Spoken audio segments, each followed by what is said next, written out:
halftime show, and we have the new team today. First introduction of Aiden Hello. and Frazer. He's on the other side of the studio. Cool. So we are sadly running out of time. So we are catching up the storm as Egypt was catching Argentina. We have slightly more time than Egypt. So yeah. I mean, Argentina, Egypt had to, they were okay. Well, wasn't it 13 minutes of doom, though, where 2-0, 15 and then for about 13 minutes, they suddenly found themselves, what, 3-2? What do you mean? No thanks to Lionel Messi, of course. He is, to me, anyway. Is it pronounced Lionel or is it pronounced Lionel? I imagine it's Lionel because of the Spanish Lionel pronunciation being different. Yeah, so, obviously, me and you had that debate a lot with Ronaldo and Messi. And I love them both. I do. But I think that, for me, Messi is the guy in that generation. Wasn't the only reason he ever left Barcelona was purely because of like financial problems? Because I think Barcelona almost went bust or something, wasn't it? In like 2000. Yes. Barcelona, Messi didn't want to leave. Yeah, because it was like it was basically just home because he was there for like for yonks. He was there since he was 13 years old. Wow, didn't know he was that there since long. 13. He joined La Masia when he was really, really young. I think he must have been like 10 or 11, isn't it? Well, he moved there when he was 13, around 13. And, it's more basically Spain's more his home than Argentina. Yeah, because he was with the old, he was with the young boys or old boys or something like that in Argentina. I wonder if the Spanish national team ever thought to themselves, "Are you sure we can't technically keep him in our team because he has technically been in Spain almost more longer than he has in Argentina." It was his home. He didn't want to leave. Yeah, His family were there. He was raising his children there. Yeah. And all of a sudden, politics gets involved, contracts gets involved. There was some sort of business. And all of a sudden, it's like, so if you're going to stay, these things are going to you're going to have to accept these new things that we are going to offer you. And Messi's like, obviously, I don't know, I'm not a journalist, but this is just a theory of mine. So I was thinking, no, if that's how I'm going to be treated, I'm going to go elsewhere. But I don't want to leave. I mean, he was there since the start of his career. Yeah. But I will say, though, I am a little bit sorry for the Egyptians because they did play the heart and souls out. I think because I think there was that goal that was disallowed, wasn't it? Yeah, an amazing sequence they got, to get to where they wanted it to be. Was it Salah who almost got the goal in that bit? I wouldn't be surprised if it was. I think it was like a VAR thing that eventually. Zico. There was a Zico goal, yeah. Yeah, because they've got disallowed. Was it a VAR disallowed? Yeah. Because of stepping on to the toe of is it Martinez? I think Martinez was on the... Oh, yes, because one of them got fouled basically early on in the whole sequence of play. And then eventually after the goal, they looked at them for, actually, no. I'm going to say no, which is kind of another classic. Add that to about the, I don't know, reason number 4 billion to reasons why people don't like VAR.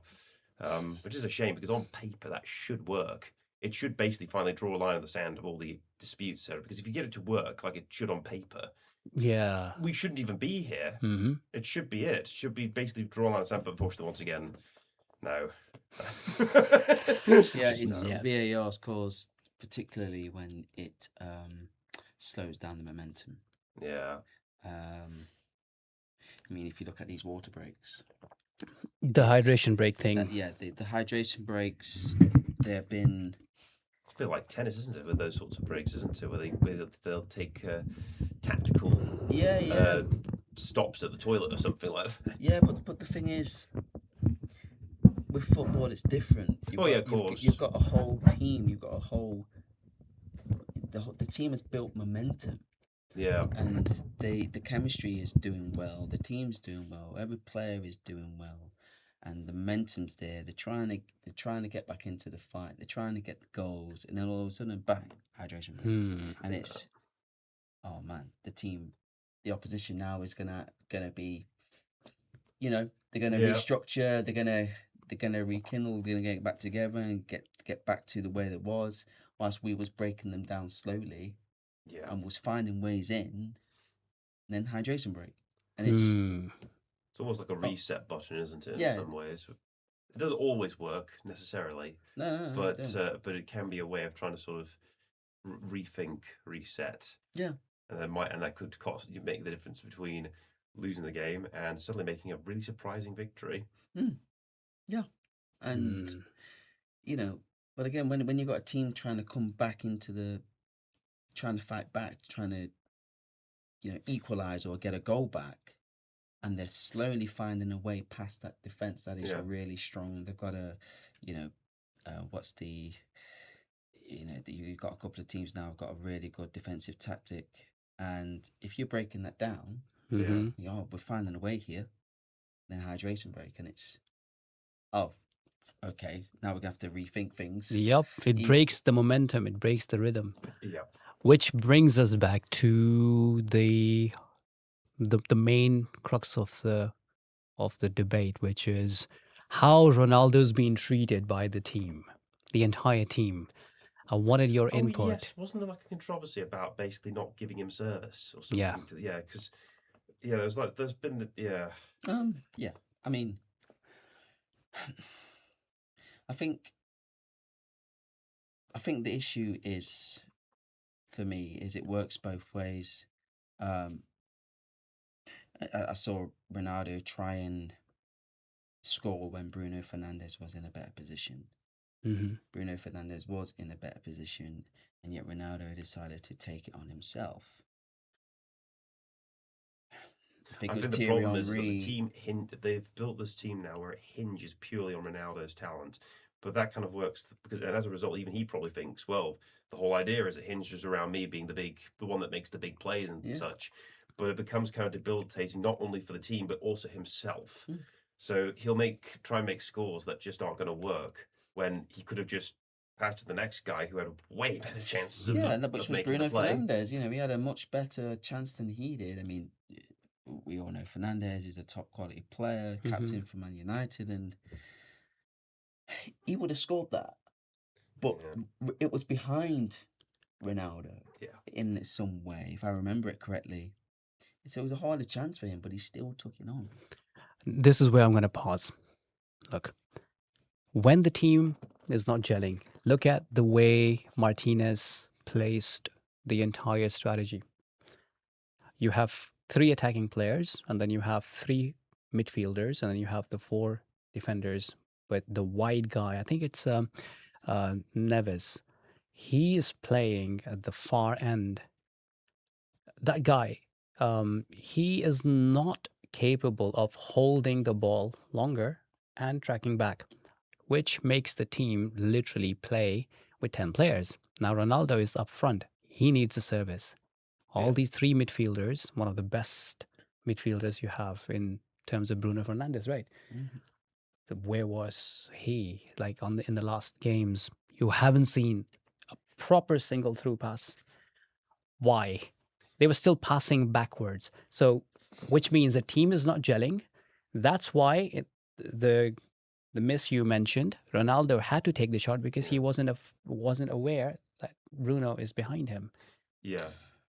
Otherwise, he would have left it. I think if communication, they would do a lot better if the Norwegians know how to service Haaland. Like when you see the goals they managed to do in the Brazil match, like that's the kind of service you need to provide. I like how Norway played Norway know exactly what they're doing. They know that they've got a guy watching like a hawk, and they know if they can just feed him the ball, he will deliver the goods. Yeah. Exactly. And they know it. Whereas Portugal, they clearly don't seem to quite realise, which is a bit strange because you think about, wait a minute, we've had this guy in our team for donkey's years now. Yes. And yet we're treating it like, we're not too sure. We don't will this guy actually make the big plays? It's bizarrely defensive for a guy who should be being the vanguard, pushing forward, being aggressive, making those kinds of aggressive plays. Just it's strange the way they went about it, and they obviously paid the price for it. Yeah. Well, if you play, Spain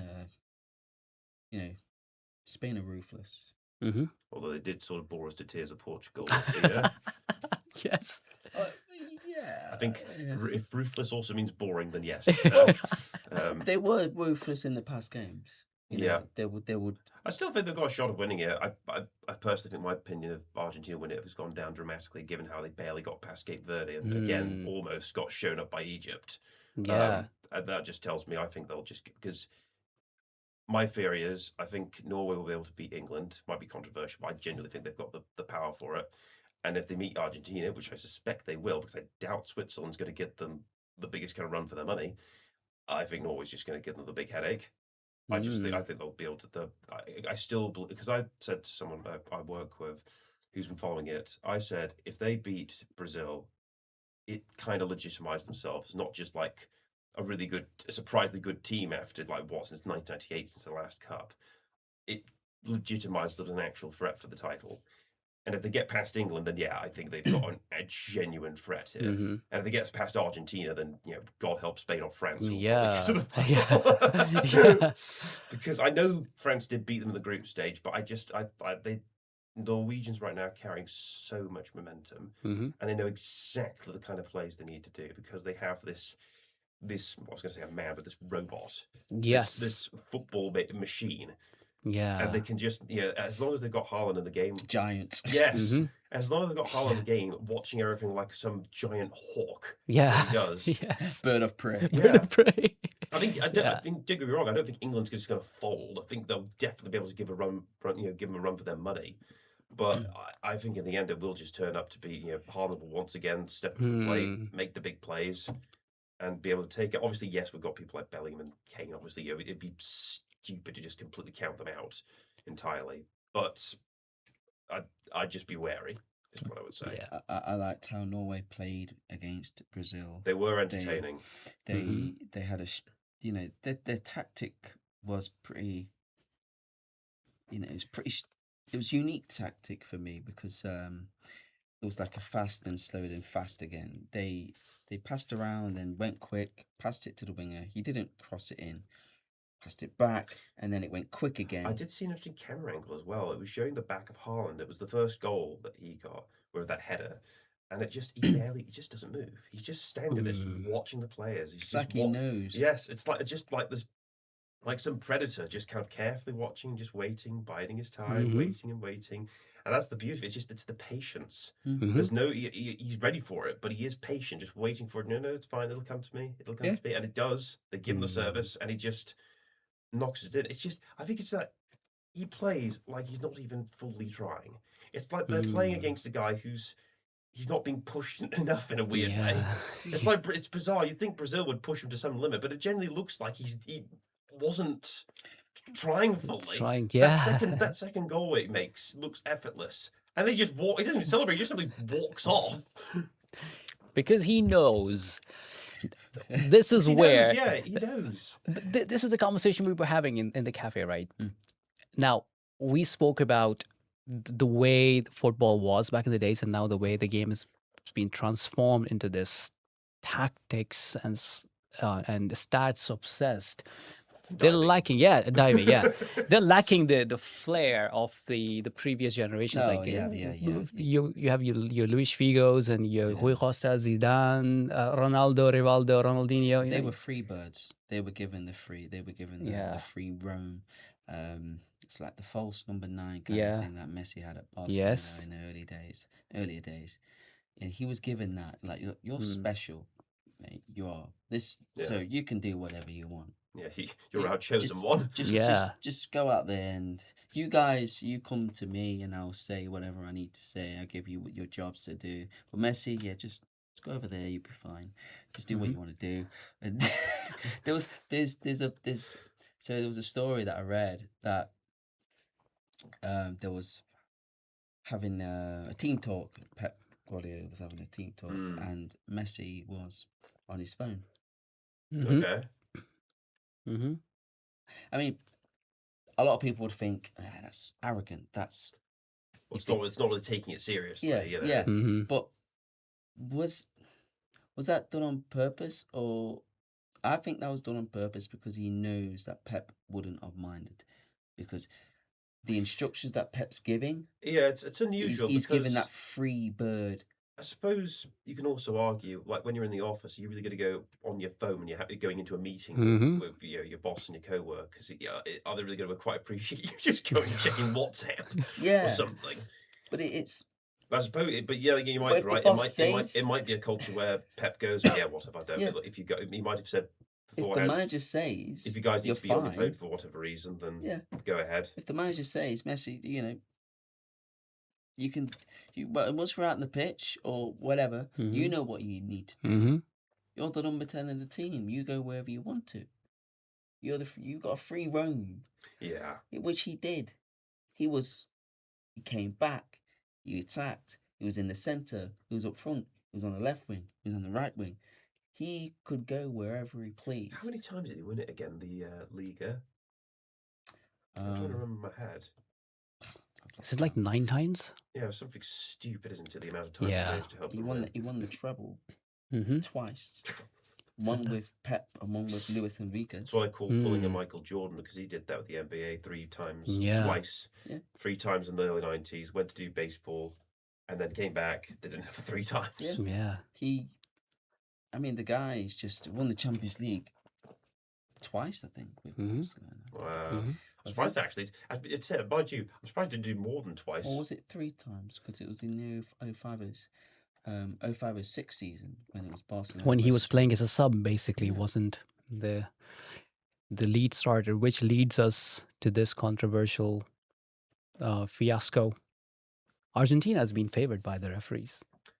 Oh, yes, I've been hearing seen? about this. A lot of people have been pretty ticked off of Argentina overall, and the sort of... Yeah, I wouldn't really know much about this. I haven't really watched the full games. Well, I don't... so this is your I don't know how truthful it is, but I know a lot of people seem to generally believe Gianni Infantino seems to absolutely love the idea of Argentina just doing more winning. They're punching, they're elbowing, they're playing dirty. Are they? Yep, and it's still no red cards, no yellow some cards. Argentina's fans got into controversy. I think one of them made some racist gestures to I Show Speed, that YouTuber. Yeah.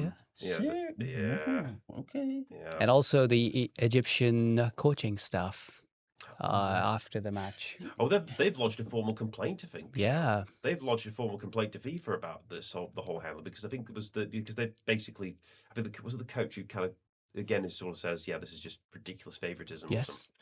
Yeah. Okay. So the Egypt game, now 78 minutes, they were kind of in control, but it's a bit difficult for a team when you know that the referee is not helping you out. Means, well, it's more of an uphill battle all of a Yes. sudden. So if the officials are against you, how are you gonna fight back? And you are against world champions, right? And with Messi at the helm. Yeah. So it's no easy task.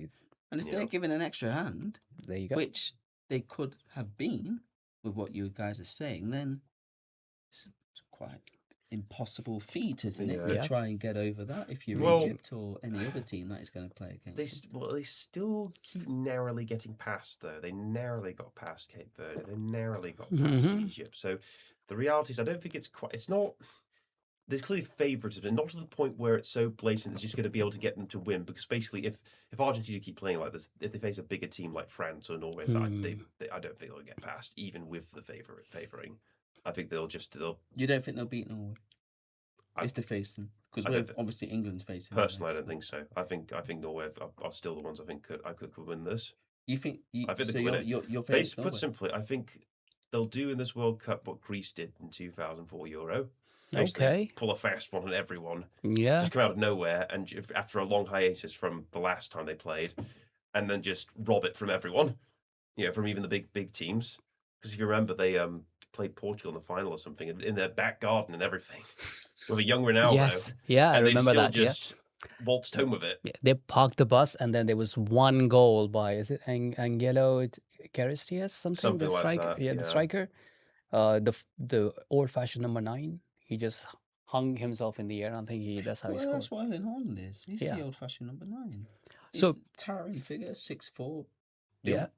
Like a fridge. It might seem controversial, but I genuinely feel like I might be vindicated on this kind of call. Because I think Norway just do it. They're making all the right plays. No, I agree with this point, because you've hit the nerve in there. Yes, it is possible because imagine if Norway goes out with 4-5-1 formation and you just leave Haaland up front, right? Then they have this playmaker Odegaard. If he can, Phenomenal player. if he can slip one or two passes through, Yeah. and you have the entire bus parked in front of Yeah, their just put own the goal. handbrake on. They've Yeah, got a really good left winger as well. Yeah. They've got I can't remember his name, but he's a fantastic player. The thing is, you only need 2-3 brilliant players in the side hmm Yeah. to As long as you get and them a to work unit. in sync, if Which you get them to Norway do, synchronize, which which they Norway which do. they are doing. They've got a unit and 2 fantastic players. So basically, they're doing what many people always complained in the past about a lot of England teams, like even during the golden generation, that just never seem to quite gel. Gel They have too together. many good players. Yeah, They have yeah, too many because brilliant a lot of players. people think, "Oh man, how did we lose with the golden generation? We didn't even get so much to a semi-final." Well, it's because just Too many egos. it's a classic Yeah. case of just because you've got some of the finest players ever, it will not guarantee you a victory. It will just basically mean you'll have a lot of potential ego that's going to clash and not even synchronize properly. The problem with English golden generation was they tried to play the only player who can anchor, Paul Scholes, at the far end, or he wasn't included in the main starting 11. There must have been 2 to 3 ways, knowing the football was changing around that era. Rather than going with 4-4-2 or 4-5-1, they should have opted for 3-4-3 Yeah. rather than playing 4-4-2 or 4-5-1. 3-4-3. 3-4-3. That's a big risk. It is a risk, but then you had the Which creative. England, You had more creative players Basically, to high play. risk, high reward, I suppose. Yep. The idea of it is, yes, it's a bit more risky, but you could make more. Basically, you can make yourself look like heroes. Exactly. You probably had to remove the Gary Neville's position and give it to either Lampard, a bit more leaning forward. So I'm just giving you hypotheticals. You have 4 midfielders with Scholes anchoring it. You have David Beckham. He's like, the guy can run 120 minutes nonstop. So you wouldn't need Gary Neville when you have Lampard and Gerrard on the same side. And then you had Rooney up front. Leave Michael Owen up there. You pretty much sorted. Or Michael Owen poacher. bring in Michael Carrick as your sub. And then your golden sub can be Scott Parker. Because again, he was another amazing player, He was wasn't a he? tremendous player. And then you had Joe Cole to add more flavor if you needed. So 3 substitution, you had. Oh, Joe Cole was incredible. Yeah, you can bring them in. They can sprinkle some magic, and He was the Eden Hazard before Eden Hazard. yeah, I think that's one of the benefits of the England team we have now, because they might not be considered a golden generation, but they do have a team where they clearly seem to work well together as long as they get the right matchups. Because I know, for example, people just said during the first bit of the Congo match, I thought, oh my God, Yeah. what the hell are you up to? But then I think it was Anthony Gordon they brought on. He seemed to be quite a great playmaker. yeah. He's playmaker, not really. I would say he is your typical winger. He gets the ball in, he crosses the ball. I would say a playmaker is your typical number 10, where they make things happen. They cut through. They cut through the team, play between the lines, and they find that space. Yeah. They just make something happen. If nothing's happening, they'll get into that space and they will turn and play the ball forward like Paul Scholes used to do. Like, even though he was a number 8. Yeah. And he was a number 18 for England, I think he was. But he would distribute the ball in dangerous areas that will create havoc. Anthony Gordon is the guy that would get a cross in here and there, but he doesn't have that killer ball. He doesn't have that where if nothing's Extra happening, edge. Yes. So Joe Cole was a playmaker, for instance, or Yeah. Eden Hazard. Yeah. He will just get at the players, and then he will make something happen. I think He's making the play. He's still proven his use he's still proven to be a good choice, given that I think he was quite useful in the Mexico match, for example. He's a good Yeah, player. he's good, and he seems to work well. That's with why them. Barcelona's brought him. Mhm. Yeah, You know, yeah. he runs, he tracks players down, he gets the ball back, he runs at players, he gets across him. He Yeah. might have a shot or two, right? But he gets the ball back. That's what he does. I've got an interesting question though. With England, I was because I'm not sure if you guys agree, because obviously Harry Kane will eventually getting closer and closer. Eventually, we'll have to go for like a Kaneless Mhm. England team. That's potentially even as soon as Not a good next thing. World Cup. That's not won't be Which a good obviously thing is not for a us good at the thing. moment. But I suppose the idea is, would Jude Bellingham be the kind of guy that would step up as No, the next No, one? he's not designed. No, he's not. No. He's not an. I He's didn't. not an up I front. didn't think it would be your. I Yeah. just think you'd be enthusiastic, going, "Oh yeah, absolutely." Unfortunately, we do Yeah, not have a world-class striker at the moment for England. We don't. You don't think Kane is? He's world-class? He's Oh, world-class. so you? But sorry, but I you don't based think we have anybody afterwards? to replace him. Yeah, Yeah. The post Kane, there's no we're a bit stuck. post world-class player to take over from Kane. I Yeah. can't see it. Because when Rooney left, Kane was waiting in the wings, obviously. Yep. Which is, And then Kane took over, yeah, Mhm. and then after Kane, You have to look into the who's academies. there? yeah. I think Yeah. it might be a case where, I mean, mind you, is it Yamal? The Lamine Yamal, who's 18 years Yeah, old, yeah, don't worry he's- about him, man. He can go on forever. Yeah, he's he's got got another 29 20 years. Yeah. yeah, Yes. maybe it's just a case where England needs to find something like that. Just go for the teenagers Yeah. and just Yeah. find Academy. just be But yes. there's a risk in that. Well, yeah, but being so youthful, yes, Yeah, it runs, burnout is very real. you do run a high risk of it, but you could potentially find yourself a wonder boy who can just Yep. Yeah. get you the goods. Yeah, But we have the technology at the minute and the we have the data. academies. We have. You know, we've got United's academy, Arsenal's Yeah. academy, Chelsea's academy, Man Yeah. City's academy. yeah. You've got Liverpool. We've got all these top English sides with academies. They'll be doing something right, Yep. sure, with these top talents. You know. Yeah. But at the moment, There's no replacement at the minute. Well, yeah, because imagine if it's 4 years' time, we're at 2030 for the Morocco, Spain, Portugal Cup, and England rocks up. Say they face France, who I'm going to only guess Mbappe will still be captain of. Mhm. Who do you think's going to step up to the plate then against someone like that? Yeah, that's the big question. against who? Like Mbappe and his French squad, for example. Well, I mean, That's a big. It's a big ask. Yeah, it's a big ask. yeah, it's really difficult to see anybody stepping up to him at the moment. Or even Mhm. even if the next 4 years, like even potentially even Norway, for example, because they'll still have Haaland, they'll still probably have Odegaard. My favorite to win this is France.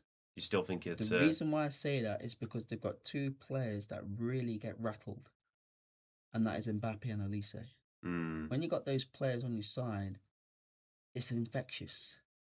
It really is. You got two world-class players that just Yeah. do stuff with the ball. Yeah, just give me the ball, we'll be fine. Okay, Yeah. here's the ball. Fine, I'll make Also- something happen. yeah. That Elise pass where you make the Mhm. player. Well, yeah, they still made it because even when the Paraguayan team tried to sort of beat them up, they still they still managed to make it. Yeah. The killer ball for Elise was he meant a player. Hmm. Mm. He meant that.